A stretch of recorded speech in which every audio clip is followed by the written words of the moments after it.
Aquel hombre no pidió bajar de la cruz, no pidió más años, no pidió una segunda oportunidad para rehacer su nombre delante de la gente.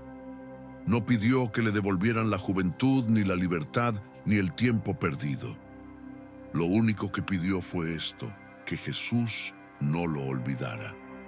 Y en esa petición pequeña en apariencia, se abrió una de las escenas más inmensas de todo el Evangelio.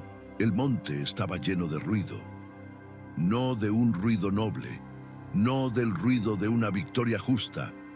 Era el ruido de la humillación, el ruido de hombres que se acostumbraron a mirar el dolor ajeno sin temblar, el ruido de botas sobre tierra seca, de madera arrastrada, de respiraciones rotas, de burlas lanzadas contra un moribundo que no dejaba de ser rey, aunque nadie quisiera admitirlo. Jerusalén seguía allí abajo, respirando sus fiestas, moviendo sus túnicas, guardando sus conversaciones religiosas, pero arriba, en aquel lugar de ejecución, todo parecía reducido a una verdad brutal. La vida humana puede caer muy bajo, y el corazón del hombre puede llegar a celebrar lo que debería hacerlo llorar. Jesús estaba en el centro, no por honor, por crueldad. Lo pusieron en medio como se exhibe un escarmiento. A un lado un malhechor, al otro lado otro malhechor. El inocente entre culpables. El santo rodeado de hombres que sí cargaban con sus hechos. Y aún así, en ese orden visible, el mundo seguía sin entender quién estaba verdaderamente sosteniendo la escena. Porque Roma parecía mandar. Los sacerdotes parecían haber vencido. La multitud parecía juzgar. Pero ninguno de ellos tenía la última palabra. La última palabra seguía perteneciendo al que estaba clavado en el centro. Y eso era lo más escandaloso de todo. Que la autoridad no se hubiera ido con la sangre, que la gloria no hubiera huido con la vergüenza. Sobre la cabeza de Jesús habían escrito un título para burlarse: Rey de los Judíos. Lo escribieron como ironía, como desprecio oficial, como el último gesto de un poder que disfruta ridiculizar antes de matar. Pero a veces los hombres anuncian la verdad mientras intentan pisotearla. Y aquel letrero, puesto con sarcasmo, terminó siendo una confesión colgada sobre el verdadero rey. Los líderes religiosos se sentían tranquilos por fuera. Habían conseguido lo que querían. El hombre que les desordenaba la calma, que les desenmascaraba el orgullo y que les mostraba un reino que no podían controlar. Estaba colgado delante de todos. Pero hay momentos en los que la aparente tranquilidad del mal es solo la antesala de su derrota. Y aquel era uno de esos momentos. Los soldados repartían su ropa, como si todo estuviera terminado, como si aquel cuerpo fuera ya una cosa más entre las cosas, como si la vida pudiera despojarse del todo. Pero no sabían que nadie le estaba quitando a Jesús lo que él no hubiera decidido entregar. Su ropa podía ser sorteada, su misión no. Su cuerpo podía ser herido, su obediencia no. La gente pasaba y meneaba la cabeza. Algunos no eran asesinos, algunos no llevaban clavos ni látigos, algunos solo miraban, solo repetían la mueca del desprecio, solo se unían al clima general. Y eso también dice algo temible del corazón humano, que no hace falta blandir un martillo para participar en una injusticia. A veces basta con mirar sin compasión. A los lados de Jesús colgaban dos hombres arruinados, dos vidas gastadas en caminos torcidos, dos cuerpos ya vencidos por la sentencia, dos historias llevadas hasta el borde por sus propios hechos. La cruz no era para ellos una sorpresa caprichosa, era el final de una trayectoria. Dolorosa, sí. Brutal, sí. Pero conectada con lo que habían sembrado. Uno de ellos siguió el coro del monte. No quiso morirse en silencio. No quiso dejar de morder. Su corazón seguía peleando con los mismos recursos de siempre. Si tú eres el Cristo, sálvate a ti mismo y a nosotros. Su frase no era fe, no era rendición, era desafío vestido de urgencia. Era la costumbre de usarlo todo para escapar sin cambiar. Hasta en la puerta de la muerte se puede seguir siendo altivo. Hasta con el pecho desgarrado se puede seguir rechazando la verdad. El dolor no siempre ablanda. A veces solo exprime lo que uno ya era. Y aquel hombre seguía siendo eso. Un corazón que no quería un Salvador. Quería una salida. No quería a Dios. Quería librarse de las consecuencias. Pero el otro ladrón comenzó a mirar distinto. No sabemos en qué instante exacto se quebró por dentro. No oímos el crujido de su conciencia. No vemos la rendija abrirse en su alma. Solo vemos el resultado. Un hombre que ya no puede negar lo evidente. Un hombre a quien el sufrimiento no lo hizo más cruel, sino más lúcido. Y esa lucidez fue una gracia, porque él sí era culpable. No estaba allí por accidente, no estaba pagando la maldad de otros, no estaba en una cruz por una confusión administrativa ni por una denuncia falsa. Había caminado por sendas oscuras, había hecho daño real, había tomado lo que no era suyo, había vivido contra la ley de Dios y contra la paz de otros. Su condena tenía raíces. Quizá durante años justificó lo injustificable. Quizá llamó necesidad a lo que era codicia. Quizá llamó valentía a lo que era violencia. Quizá llamó supervivencia a lo que era pecado. El alma humana sabe fabricar nombres menos feos para no sentir tan de cerca su enfermedad. Y esa es una de sus mayores tragedias, que puede convivir con la mentira tanto tiempo que termina llamándola realidad. Pero la cruz no deja espacio para mucha ficción. La cruz arranca adornos. La cruz obliga a sentir el peso de lo que uno es cuando ya no quedan máscaras útiles. No hay postura elegante bajo los clavos. No hay discurso brillante cuando el cuerpo se rompe por dentro. Hay momentos en que toda la vida queda reducida a su verdad central. Y ese hombre estaba entrando en uno de ellos. Además, Jesús no se parecía a ningún condenado que él hubiera imaginado. No maldecía como los demás. No escupía odio sobre los que lo destruían. No suplicaba desde una desesperación vacía. Había en él una clase de majestad que no desaparecía con la sangre. Estaba agotado. Estaba herido. Estaba atravesado, pero no estaba roto por dentro.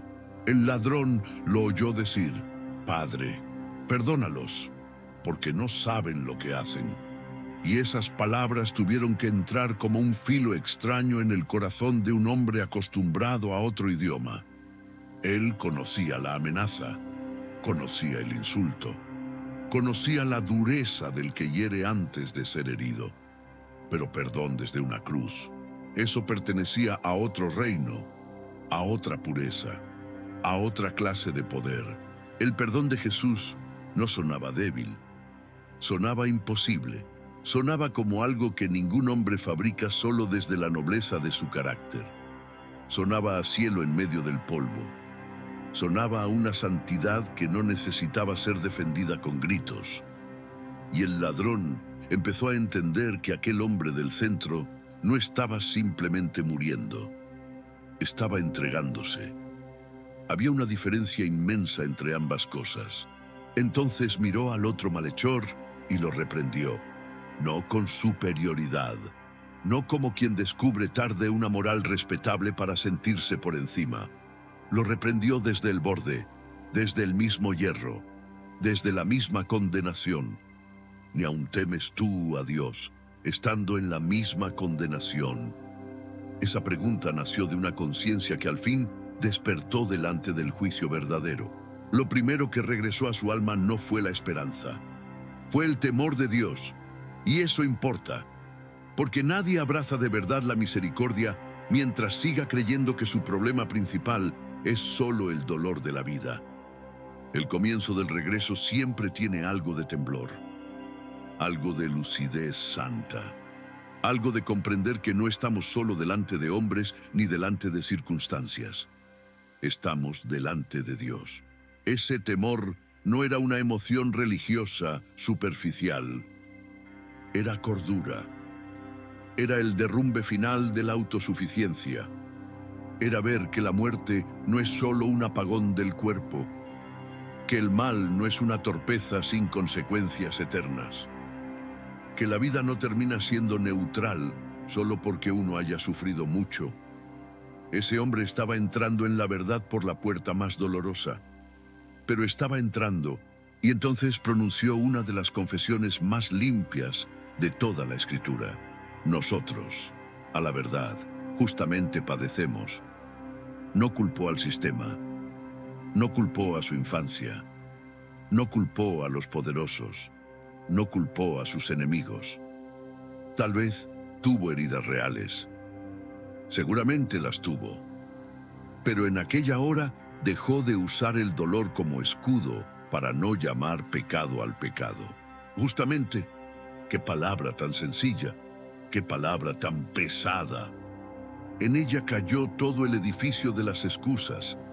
En ella murió el intento de seguir negociando con su culpa. En ella dejó de presentarse como víctima principal de su historia. En ella aceptó que su vida no había sido torcida por casualidad.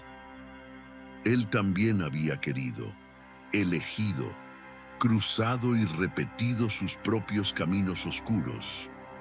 Pocas cosas son tan raras y tan hermosas como un hombre culpable hablando con verdad de su culpa. No para hundirse en un pozo sin salida, no para hacerse daño por deporte espiritual, sino porque por fin ve claro, porque ya no necesita fingirse mejor de lo que es, porque ha descubierto que la mentira no puede salvarlo y que solo la verdad desnuda puede llevarlo a la misericordia. Luego añadió, recibimos lo que merecieron nuestros hechos, sus hechos, no su mala suerte, no solo las decisiones de otros, sus hechos. Hay algo profundamente sano en esa frase. Duele, sí, humilla, sí, pero también limpia el terreno, porque mientras el hombre no llame suyo a su pecado, tampoco podrá llamar suya a la gracia cuando ésta llegue. Y justo después, levantó una defensa de Jesús en el peor momento para hacerlo. Mas este ningún mal hizo. ¡Qué escena tan fuerte! Los expertos en la ley habían torcido su caso. Los gobernantes habían cedido a la presión. Los soldados lo habían herido. La multitud lo contemplaba como maldito. Y un ladrón moribundo se convirtió en testigo de su inocencia. Ningún mal hizo. Eso no fue una frase ligera. Fue discernimiento en medio de la oscuridad. Fue ver pureza donde todos veían debilidad. Fue reconocer santidad en un rostro cubierto de sangre. Y eso exige una mirada que Dios mismo enciende. Porque no es difícil creer en un rey cuando vence con espada. Lo difícil es reconocer al rey cuando decide vencer siendo herido. Ahí es donde falla la carne. Aquel hombre empezó a entender que el centro de la escena no era su dolor, ni siquiera la crueldad de Roma. El centro era Jesús, Jesús justo, Jesús santo, Jesús diferente de todos. Jesús conservando su majestad cuando todo lo visible parecía negarla, y cuando la conciencia por fin mira hacia el lugar correcto, entonces nace la fe verdadera. La fe del ladrón no nació viendo milagros junto al mar. No nació sentado en un monte mientras Jesús multiplicaba pan. No nació con los hosanas de una entrada triunfal. Nació viendo a Cristo desfigurado. Nació viendo a Cristo sufrir sin pecado. Nació cuando no quedaba brillo exterior que sedujera la vista natural. nació en el lugar donde solo la gracia puede abrir los ojos. Y entonces hizo su petición. Jesús, acuérdate de mí cuando vengas en tu reino. No pidió un argumento. No pidió una explicación completa del misterio. No pidió bajar de la cruz y empezar de cero. No pidió una prórroga en la tierra. Pidió ser recordado. Y en esa petición había más fe que en muchas declaraciones espectaculares. Porque pedir ser recordado por Jesús es reconocer varias cosas al mismo tiempo. Reconocer que Él sigue siendo rey, aunque esté clavado. Reconocer que su reino vendrá aunque la escena huela a derrota. Reconocer que uno mismo no tiene nada con qué presentarse delante de ese reino. Y reconocer que si el rey decide acordarse de ti, todavía hay esperanza para alguien como tú. Esa oración no tenía adornos, era pobre, era desnuda, era breve, pero estaba viva. No contenía méritos escondidos, no decía que el ladrón había tenido un buen corazón en el fondo, no prometía grandes obras futuras, no ofrecía compensaciones. Era la oración de un hombre que ya no podía salvarse ni fabricarse una versión aceptable de sí mismo. Y tal vez ahí está una de las razones por las que esta escena golpea tanto. Porque desmonta el orgullo religioso y también la desesperación del pecador. Desmonta el orgullo religioso porque muestra que nadie entra por currículo. Y desmonta la desesperación porque muestra que nadie queda fuera si se vuelve de verdad a Cristo. La puerta no se abre por dignidad humana, se abre por gracia soberana. Además, la frase del ladrón tenía una grandeza oculta. Cuando vengas en tu reino, no dijo si te salvas. No dijo si sobrevives a esto.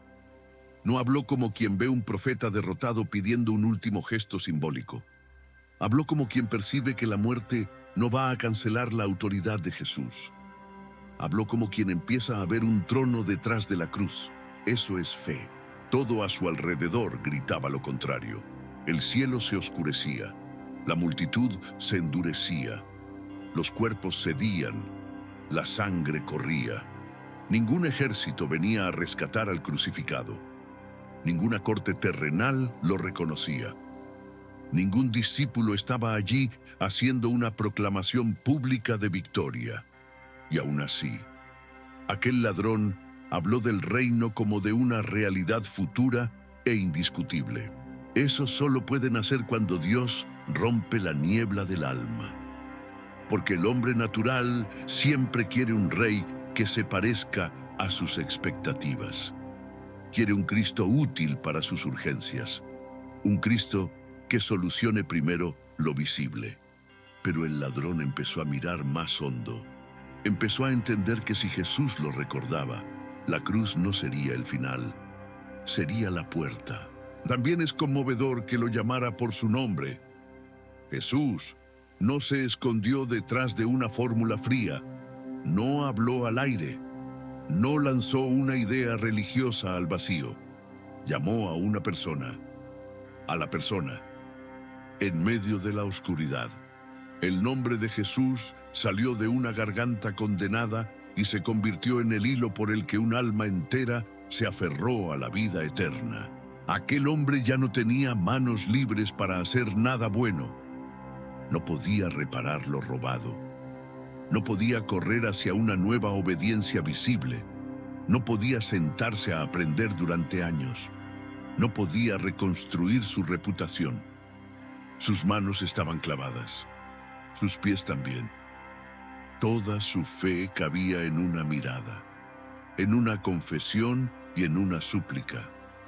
Y fue suficiente. No porque la fe mínima tenga poder mágico en sí misma, sino porque estaba puesta en el único que puede salvar. La fuerza de aquella hora no estaba en el ladrón, estaba en Jesús. No estaba en la nobleza de sus últimas palabras, estaba en la autoridad del rey que escuchaba.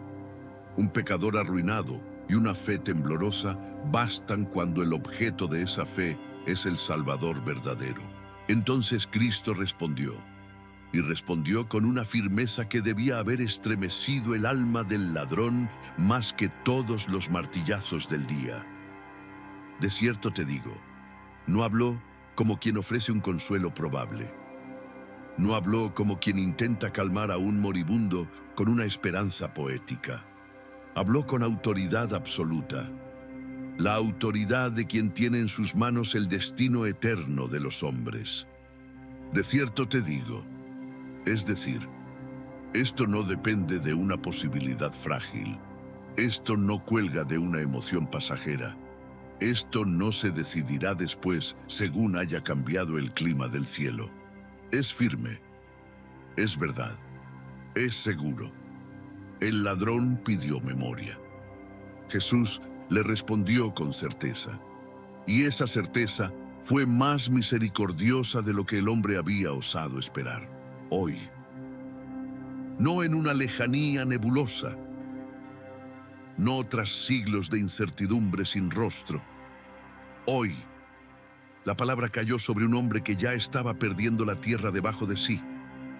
Hoy, la salvación no le fue presentada como una promesa fría para contemplar desde lejos. Le fue dada como compañía inmediata en el umbral de la muerte. Hoy, qué palabra tan llena de ternura soberana. A veces el hombre cree que si Dios responde, responderá tarde. Que si muestra misericordia, la mostrará de forma distante. Que si abre una puerta, será apenas una rendija suficiente para no desesperar del todo. Pero Cristo responde como Rey generoso. El ladrón dijo cuando vengas. Jesús le dijo hoy. El hombre miró hacia un futuro incierto. Jesús acercó el reino hasta su último día. Estarás conmigo.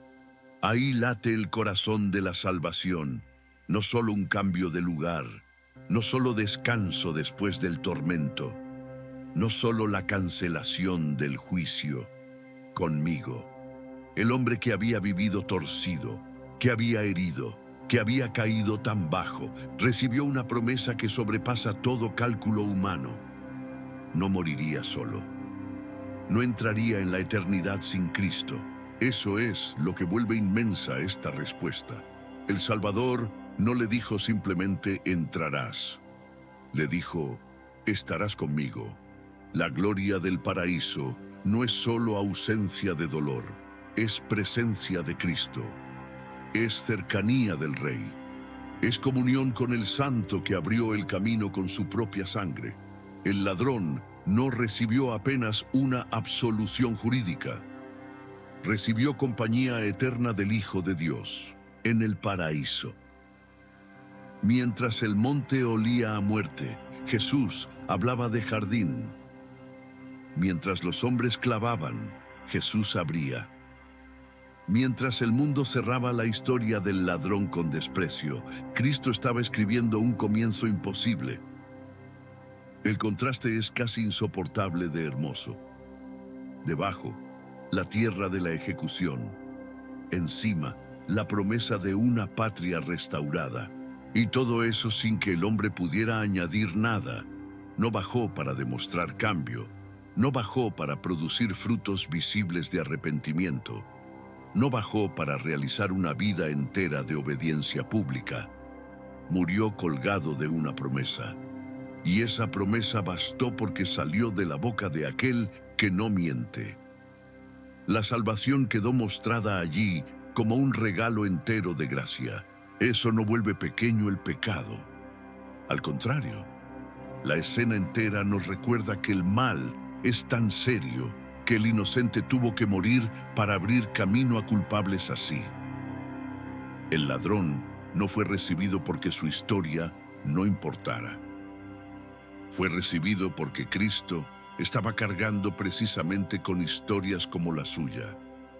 Culpa real, vergüenza real, condena real y gracia más real todavía. ¡Qué golpe para el orgullo humano! El primero que entra en esta escena por la puerta abierta del Rey crucificado No es un hombre admirable a los ojos del sistema religioso. No es un experto en méritos. No es un cumplidor impecable. Es un ladrón arrepentido. Un hombre que no puede esconder lo que fue. Y eso revela de una vez por todas que nadie se gana el paraíso. También hay una advertencia seria aquí. Había dos hombres a la misma distancia física de Jesús. Los dos oyeron la misma respiración entrecortada del Salvador. Los dos contemplaron su paciencia. Los dos vieron su debilidad aparente y su extraña majestad. Y sin embargo, uno murió endurecido y el otro murió rendido. Estar cerca de Cristo no es lo mismo que volverse a Cristo. Se puede oír la verdad y resistirla. Se puede convivir con lo santo y seguir amando la propia oscuridad. Se puede tener al Salvador al alcance de la mirada y aún así querer solo que resuelva las consecuencias visibles sin tocar el corazón. Eso fue el primer ladrón. Quería utilidad, no quería señorío. Quería alivio, no quería rendición. El segundo, en cambio, llegó al punto donde ya no se defendió a sí mismo. Y esa es una frontera espiritual decisiva. Mientras el hombre sigue empeñado en sostener su versión de inocencia, la gracia le parece innecesaria o exagerada. Pero cuando por fin deja caer esa defensa interior, entonces descubre que la misericordia de Cristo no humilla al que viene roto, lo recibe. El buen ladrón no fue bueno por su pasado, fue bueno en esa hora porque dejó de discutir con la verdad, porque llamó justo a su castigo, porque llamó inocente a Jesús, porque llamó reino a lo que otros llamaban fracaso, porque llamó esperanza a la sola posibilidad de ser recordado por Cristo, y porque desde esa verdad desnuda se entregó entero. Tal vez eso sea lo más potente del relato, que el hombre llegó demasiado tarde para muchas cosas, demasiado tarde para reparar ante la sociedad, demasiado tarde para rehacer una reputación limpia, demasiado tarde para volver a los días donde todavía podía elegir otro camino, pero no llegó demasiado tarde para Jesús. Y eso cambia todo. Hay vidas que se arruinan tan profundamente que ya no pueden deshacer su daño dentro del tiempo. Hay decisiones cuyo eco sigue sonando cuando ya no hay forma humana de recoger los pedazos. Hay historias que ante los hombres parecen cerradas para siempre, y sin embargo, el Evangelio se atreve a decir que ni siquiera ahí termina todo si el alma se vuelve de verdad al crucificado. No porque Cristo ignore el mal, sino porque lo cargó. No porque el juicio no exista, sino porque lo recibió en lugar de los que confían en él. No porque el pecador pueda excusarse al final con una frase emotiva, sino porque el Rey crucificado tiene poder para salvar completamente al que se rinde completamente. Ahí está la diferencia. Y al mismo tiempo, esta escena no fue dada para que el hombre juegue con la gracia. No fue escrita para enseñar que se puede vivir como sea y arreglarlo todo con una frase al final. Nadie sabe si tendrá un último instante lúcido. Nadie sabe si su corazón querrá humillarse entonces. Un ladrón fue salvo al final para que nadie desespere, pero solo uno, para que nadie presuma. Después de aquella palabra de Jesús, la cruz siguió siendo cruz. El dolor no desapareció. Los clavos no se deshicieron. La agonía física no se volvió cómoda, pero ya no era un hombre perdido. Ya no estaba solo bajo el peso de sus hechos. Ya no estaba cayendo hacia la noche sin un nombre al que aferrarse. Sobre su final descansaba una promesa invencible. Quizá abajo nadie entendió lo que acababa de ocurrir. Quizá para la multitud solo seguían siendo 3 cuerpos condenados. Quizá para los soldados era un turno más. Quizá para los sacerdotes Era la confirmación de su triunfo momentáneo. Pero el cielo había escuchado una oración pequeña y la había respondido con una misericordia inmensa. Eso basta para cambiar una eternidad. El hombre que la tierra estaba a punto de olvidar fue recordado por Cristo. Y ser recordado por Cristo vale más que ser admirado por generaciones enteras. Porque el recuerdo de los hombres se pudre, se deforma, se apaga. Pero cuando el Hijo de Dios se acuerda de un pecador, no lo recuerda para condenarlo, lo recuerda para llevarlo consigo. Por eso la verdad final de este pasaje no es suave, es gloriosa. Hay personas que llegan demasiado tarde para arreglar su historia ante el mundo. Pero nadie llega demasiado tarde para la misericordia de Jesús si todavía se vuelve a Él con verdad. El rey que salvó a un ladrón en sus últimas horas sigue siendo el mismo. Y todavía recuerda a los que se rinden a sus pies. Y quizá ese sea el golpe santo que este relato quiere dejarte. No te preguntes primero cuánto tiempo te queda. Pregúntate si ya dejaste de discutir con la verdad. No te preguntes primero si eres demasiado malo para ser recibido. Pregúntate si ya miraste al crucificado como rey. Porque la puerta no se abre para el que se justifica, se abre para el que se entrega. El buen ladrón pidió ser recordado y descubrió que la salvación es mucho más que no ser olvidado. Es ser tomado por Cristo, es ser llevado con Cristo, es ser recibido por Cristo, es terminar la vida sin poder sostenerse a uno mismo, pero sostenido del todo por la palabra del Rey. Y cuando esa palabra dice hoy, ningún infierno puede deshacerla. Si hoy sientes que has fallado demasiado, si miras tu historia y solo ves ruina, culpa, tiempo perdido o decisiones que ya no puedes deshacer, entonces mira otra vez esta cruz, porque el buen ladrón no tenía nada que mostrar, y aún así, Jesús lo recibió. Eso significa que mientras haya verdad en tu corazón para rendirte a Cristo, todavía hay esperanza para ti. Y ahora dime algo en los comentarios. Si hoy pudieras decirle una sola frase a Jesús desde lo más hondo de tu alma, ¿cuál sería? Y si este relato te habló al corazón, suscríbete al canal y quédate con nosotros. Aquí no solo contamos historias de la Biblia. Aquí buscamos esa verdad que puede alcanzarte justo cuando más la necesitas.